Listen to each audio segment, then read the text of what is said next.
Bonjour mes filles. Aujourd'hui, on va réviser un tout petit peu les verbes réfléchis et puis on va parler de comment les utiliser au passé composé. Alors, ce que vous voyez devant vous, c'est les verbes réfléchis au présent. Je vous ai donné les conjugaisons avec se laver, je me lave, tu te laves, etc. Et puis, on parle de la négation.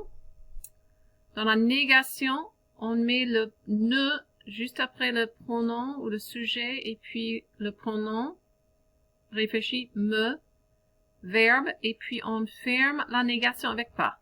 Je ne me lave pas, il ne se lave jamais, etc. OK? Si c'est à l'interrogatif, on met simplement un est-ce que devant, est-ce qu'elle se lave? Est-ce qu'elle ne se lave pas? Ou à l'inversion, se lave-t-elle? Ne se lave-t-elle pas? Puis, je vous ai donné quelques conjugaisons avec les verbes qui changent d'orthographe et les verbes irréguliers pour vous rappeler ce que c'est. Verbe réfléchi à l'infinitif. On garde le verbe réfléchi à l'infinitif, mais on change le pronom pour s'accorder avec le sujet. Comme par exemple, we have to hurry, nous devons nous dépêcher. Or, il n'aime pas se raser, tu n'aimes pas te maquiller. Le pronom s'accorde avec le sujet. À l'impératif, n'oubliez pas, il y a deux formes, positif et négatif. Dans la forme négative, on met le pronom devant le verbe, ne te lave pas, ne nous lavons pas, ne vous lavez pas. Si c'est positif, on change le te à toi et on met tous les pronoms après le verbe avec un trait d'union hyphen, oui. Lave-toi, lavons-nous, lavez-vous, etc.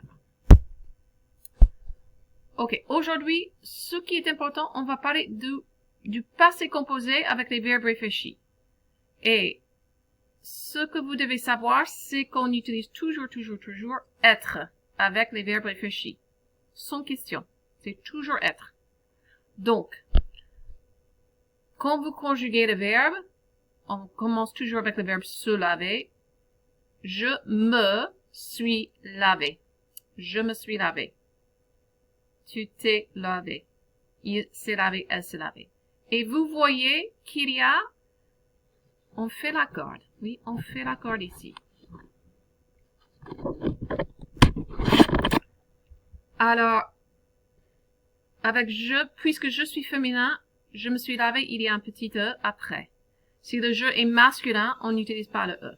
Et la même chose avec tu. Il s'est lavé, c'est toujours masculin, donc on n'ajoute pas de e ou de s. Elle s'est lavée avec un e, nous nous sommes lavés toujours un s, mais peut-être es, oui. Vous vous êtes lavé, féminin singulier, masculin singulier, féminin pluriel, masculin pluriel, etc. Ils se sont lavés toujours un s, elles se sont lavées toujours es. Ok. Alors, on utilise être et normalement on fait la corde. On fait la corde. Mais ce qui est important, c'est de savoir, on fait la corde avec le pronom direct. Le pronom direct. On ne fait pas la corde avec le sujet. Et ça, c'est important à savoir parce que, vous allez voir, voilà mes notes.